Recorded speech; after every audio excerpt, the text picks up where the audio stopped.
Hello friends, मैं नमिता सिंह। सफलता vision hub में आपका स्वागत है। और पॉलिटी की आज दूसरी क्लास है, जिसमें पिछली बार मैंने इंट्रोडक्शन क्लास दिया था। आज मैं आपको जो है उसके सिलेबस के बारे में बताऊंगी और संवैधानिक विकास के बारे में थोड़ा हम लोग चर्चा करेंगे कि कैसे हुआ है। तो सिलेबस में देखेंगे हम सबसे पहले भारत का संवैधानिक विकास हुआ है। भारत का संवैधानिक विकास हुआ है, कैसे हुआ है, किस एक्ट के तहत क्या क्या है, वो सब चीज़ें हम इस पर डिटेल में चर्चा करेंगे। फिर भारतीय संविधान सभा है, इसमें सभा में क्या क्या किया गया, कैसे किया गया, वो सब चीज़ें हम देखेंगे। संविधान सभा की उद्देशिका एवं प्रस्तावना भी है, ये हम देखेंगे। बहुत इंपॉर्टेंट है ये टॉपिक हमारे लिए। सारे टॉपिक इंपॉर्टेंट है, ऐसा नहीं है कि ये टॉपिक ही सिर्फ इम्पॉर्टेंट है, लेकिन हाँ, ये संविधान का जो है प्रस्तावना है, उसका सारा निचोड़ है कह सकते हैं। भारतीय संविधान के विदेशी स्रोत हैं, कहाँ कहाँ से संविधान में मतलब चीज़ों को लाके ऐड किया गया है, ये सब चीज़ें हम देखेंगे। जैसे मौलिक कर्तव्य, फंडामेंटल राइट है, वो हम रूस से लिए हैं। तो ये सब चीज़ें हम देखेंगे उसमें। भारतीय संविधान की अनुसूचियाँ, स्वतंत्रता के पहले कितनी अनुसूचियाँ थीं, क्या क्या हैं अनुसूचियों में, और अब कौन सी अनुसूचियाँ लागू मतलब हमारे में ऐड हुई हैं, कितनी ऐड हुई, कब ऐड हुई हैं, किस संशोधन के द्वारा ऐड हुई हैं, वो सब चीज़ें हम इसमें देखेंगे। देशी रियासतों का भारत में विलय, देशी रियासतों का भारत में कैसे विलय हुआ, किन आधार पे हुआ, वो सब देखेंगे। राज्य का पुनर्गठन देखेंगे कि कैसे जो है इनका पुनर्गठन हुआ है और क्या इसकी प्रक्रिया रही है, वो सब चीज़ें हम देखेंगे। भारतीय संविधान के प्रमुख भाग देखेंगे, ये बहुत इंपॉर्टेंट टॉपिक है हमारे। भारतीय संविधान के प्रमुख भाग 395 अनुच्छेद हमारे भारतीय संविधान में है, और उनको कितने भागों में बांटा गया है, ये सब पे हम चर्चा करेंगे। हालांकि 22 भागों में बांटा गया है, पूरे 22 भागों को हम लोग अच्छे से पढ़ेंगे। बहरहाल अब आते हैं हम लोग यहाँ पे देखते हैं संवैधानिक विकास। भारत के संवैधानिक विकास के लिए कौन कारण बनता है, कौन कारक है, ये सब चीज़ों पे हम लोग चर्चा करते हैं। ईस्ट इंडिया कंपनी भारत में संवैधानिक विकास के लिए वही मुख्य भूमिका निभाते हैं। बहरहाल हम देखते हैं कि भारत में कौन कौन सी कंपनियां आई थीं और किस क्रम में आई थीं, ये क्रम हमें देखना बहुत ज़रूरी है, और कब तक रही हैं, ये सब चीज़ें आप देखिएगा। पुर्तगाली जो है सबसे पहले आए थे, 1498 में आए थे। वास्को डी गामा इनके जो थे वो आए थे, उन्होंने ही कहा जाता है भारत की खोज हुई है। हालांकि भारत पहले से ही एक देश रहा है, लेकिन कहाँ है, किस जगह स्थापित है, ये जो है वास्को डी गामा द्वारा ही जो है मैपिंग हुई है कह सकते हैं। और वही जो है फिर ईस्ट इंडिया कंपनी आई, 1599 में आई है। उसके बाद डच आई है, 1602 में आई है। फिर डेनिस आई है, 1616 में आई है। और उसके बाद फ्रांस आया है, 1664 में आया है। आपको ये याद रखना बहुत ज़रूरी है, इनका क्रम याद रखना, इनका ईयर वर्ष याद रखना कि कब आई हैं, कैसे आई हैं, ये आपको बहुत बहुत इम्पोर्टेंट है। और उसके बाद जो है देखते हैं भारत में जो है ईस्ट इंडिया कंपनी आया कहाँ से, कैसे आया और कौन लाया, इसका जो है जनक कौन है, ये सब चीज़ों पे हम देखते हैं। तो ईस्ट इंडिया कंपनी को जो है सबसे पहले जॉन वॉट और जॉर्ज वाइट, ये दोनों थे जिन्होंने जो है एक विचार बनाया कि हम जो है भारत में जाके अपना व्यापार करेंगे, अधिकार जमाएंगे। ये सब इतना लंबा उनका सोच नहीं था, बस व्यापार तक ही सीमित था। लेकिन इनके कारण ये घोषणा पत्र रानी एलिजाबेथ के पास लेके गए, और वहाँ पे उन्होंने जो उनसे साइन करवाया, तो उन्होंने जो है 15 वर्ष के लिए जो है इनको घोषणा पत्र पे हस्ताक्षर किया, और 15 वर्ष व्यापार करने के लिए इनको छूट दी।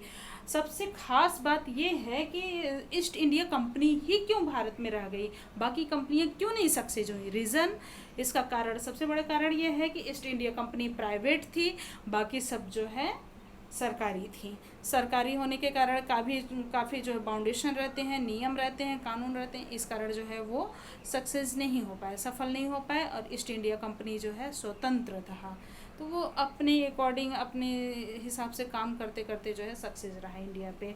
तो ये चीज़ें हैं। अब जो है कंपनी का तो प्रवेश हो गया 15 साल के लिए। अब ईस्ट इंडिया कंपनी का जो है सबसे ज़्यादा जो है वो कब मजबूत बना, ये चीज़ देखते हैं हम। तो भारत के दो मुख्य युद्ध हैं जिनके कारण जो है ईस्ट इंडिया कंपनी भारत में अपना आधिपत्य जमा रखा। वो था प्लासी का युद्ध, और दूसरा था बक्सर का युद्ध। प्लासी का युद्ध जो है 1757 में हुआ था, 23 जून 1757। ये डेट आप एकदम अच्छे से याद रखिए, 23 जून 1757। वेर इज ये देखिए 23 जून 1757 में है। और इधर 22 अक्टूबर 1764 को जो है बक्सर का युद्ध हुआ था, और यही दो निर्णायक युद्ध हुए थे जिसमें ईस्ट इंडिया कंपनी जीती और इंडिया हार गई, इंडिया के जो है नवाब हार गए। तो इस कारण से जो है ईस्ट इंडिया कंपनी धीरे धीरे मजबूत होती चली गई। ईस्ट इंडिया कंपनी द्वारा जो है बंगाल, बिहार, उड़ीसा जो ये आर्थिक रूप से हर तरीके से बहुत मजबूत थे ये राज्य, इन पे जो है सत्ता ग्रहण कर लिया। सत्ता ग्रहण करने के पश्चात जो है प्रशासनिक अव्यवस्था, अराजकता, ये सब का वातावरण फैलने लगा। उसमें कंपनी के कर्मचारी द्वारा जो है जनता का शोषण करने लगे वो लोग, और अधिकाधिक धन एकत्रित करने में व्यस्त हो गए, लिप्त हो गए। मतलब पूरा विलासी वाला जो है कह सकते हैं कि बस लूटो लूटो लूटो ये वाली स्थिति हो चुकी थी, और वे शीघ्र ही बहुत धनी बनना चाहते थे। ये बड़ी खास बात थी। और इस धन को यहाँ पे जो है जो अगर धन ऐसे जो है अनायास ही मिलता है, बिना मेहनत के मिलता है, तो उसका दुरुपयोग ही होता है, सदुपयोग नहीं हो पाता है। और इसी कारण जो है इनको इंग्लैंड में जो है जो ईस्ट इंडिया कंपनी के कर्मचारी लोग थे, इनको इंग्लैंड में बड़े हे दृष्टि से देखा जाता था, बहुत सम्मान नहीं मिलता था, और इनको नवाब कहा जाता था क्योंकि नवाब के लिए वहाँ पे बहुत अच्छा वैल्यू नहीं रहती थी। और यही कारण रहा कि फिर वहाँ की ब्रिटिश संसद को जो है सोचना पड़ा कि यहाँ पे तो इंडिया में तो ये अति मतलब लालच समा हुआ है, और ये जो है भ्रष्टाचार फैला रहे हैं, और यहाँ तक कि इसके कारण ब्रिटेन को भी फ़ायदा नहीं हो रहा है, उनको भी आर्थिक जो है असमानता देखने को मिल रहा है, और भारत में भी भूखमरी जैसी हालात पैदा हो गए क्योंकि यहाँ के जो नवाब लोग थे वो कठपुतली बन चुके थे ईस्ट इंडिया कंपनी के। तो यही सब देखते हुए जो है ईस्ट इंडिया कंपनी का रेगुलेटिंग एक्ट 1773 में पारित किया गया, जिसके लिए 18 मई को लॉर्ड नॉर्थ ने जो है संसद में पारित किया इस विधेयक को। और यही से रेगुलेटिंग एक्ट पहला एक्ट है, बहुत इम्पोर्टेंट एक्ट है, इसका जो है नाम पड़ा। और इसके बाद जो है देखा हम एक बार सारे अधिनियमों पे निगाह दौड़ा लेते हैं फटाफट कि कौन से अधिनियम कब आया और किसके द्वारा हुए। तो सबसे पहले हम देखेंगे कि ईस्ट इंडिया कंपनी के अंतर्गत जो है जो एक्ट बनाए गए थे। तो रेगुलेटिंग एक्ट था, ये देखिए संसद ने ही किया था साइन, लेकिन तब जो है भारत में वर्चस्व किसका था? ईस्ट इंडिया कंपनी का था, और क्राउन का कोई योगदान नहीं था, बस हस्ताक्षर ही करते थे। तो उन्होंने जो है रेगुलेटिंग एक्ट ऑफ सेटलमेंट हुआ 1781 में, पिट्स इंडिया एक्ट हुआ, एक्ट्स ऑफ 1786 हुआ, चार्टर एक्ट 1793 का हुआ, और चार्टर एक्ट 1813 का हुआ, चार्टर एक्ट 1833 का हुआ, चार्टर एक्ट जो है 1853। ये ईस्ट इंडिया कंपनी द्वारा लाया गया एक्ट है, ये बहुत इंपॉर्टेंट एक्ट है। और उसके बाद जो है हम देखेंगे कि यहाँ पे जो है ब्रिटिश ताज द्वारा 1858 से लेकर 1947 तक के जो है सारे एक्ट जो है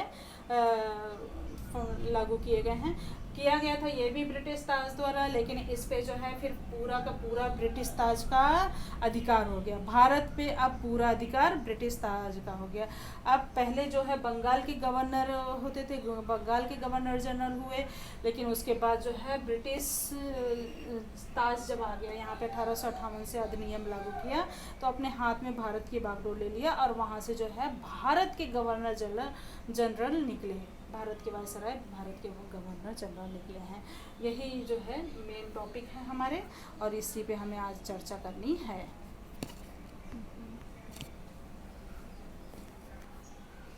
जो है रेगुलेटिंग एक्ट में जो है कहा जा सकता है कि कंपनी पर नकेल कसने के लिए, नकेल कराने के लिए प्रथम कदम था ये। और इसी के तहत जो है दो संस्थाएं बनाई गई, एक था court of proprietor and court of director. Court of proprietor आपका निवेश के लिए था, निवेश आप कर सकते थे, और कोर्ट ऑफ डायरेक्टर अधिकार के लिए था। गवर्नर के पद को जो है पहले बंगाल के गवर्नर होते थे, थे, लेकिन अब उस पद को जो है गवर्नर जनरल के रूप में बनाया गया। तो वारेन हेस्टिंग्स थे उस समय। वारेन हेस्टिंग्स 1773 से 1785 तक जो है गवर्नर जनरल पहले बने भारत के। और उनके बोर्ड में जो है, परिषद में जो है, वारेन हेस्टिंग्स के परिषद में 4 सदस्य और थे। निर्णय जो है बहुमत के आधार पे होने लगा, ये बहुत इम्पोर्टेंट है। निर्णय पहले ये मनमानी करते थे, लेकिन अब जो है बोर्ड बना दिया गया, सदस्य हो गए, तो इसके कारण जो है इनको बहुमत के आधार पर निर्णय लेने का फैसला किया गया। तो ये हो गया भारत का जो है संवैधानिक विकास का ये पहला कदम था, जो है कि भारत के लिए कुछ किया गया, तो ये पहला कदम था। 3 प्रेसिडेंसी बनाया गया, बंगाल, बिहार, बंगाल, मद्रास, महाराष्ट्र, ठीक है। और 1774 में जो है न्यायपालिका के तहत सर्वोच्च न्यायालय का गठन कोलकाता में किया गया। सर्वोच्च न्यायालय का गठन कब हुआ था, ये आप लोग अच्छे से याद रखिएगा। इनके मेंबर याद रखिए, मुख्य न्यायाधीश को रखिए। तो 1774 में जो है न्यायपालिका का जो है गठन किया गया, सर्वोच्च न्यायालय का गठन किया गया। कहाँ किया गया? कोलकाता में किया गया। एलिजा इम्पे जो है इनके मुख्य न्यायाधीश थे। तो अभी भी कहा जा सकता है कि भारत के मुख्य न्यायाधीश प्रथम कौन थे, तो कहा जाएगा एलिजा इम्पे थे। और स्वतंत्र भारत के कहा जाएगा तो कानिया नाम के मुख्य न्यायाधीश थे, वो थे। तो अब इनके 3 सदस्य थे। 3 सदस्य कौन कौन से थे? चैम्बर थे, लेमेस्टर थे, हाइड थे। चैम्बर, लेमेस्टर, हाइड, इनको आप अच्छे से याद रख लीजिएगा। और मैं आपको इसका जो है नोट करके बता दूंगी। और ये सब जो है सिविल, आपराधिक, नौसेना, धार्मिक मामले देखते थे। Thank you. आपको मेरा वीडियो कैसा लगा? लाइक शेयर ज़रूर करिएगा, जिससे मुझे भी मोटिवेट हो और मैं भी आगे और अपलोड कर सकूं। Thank you.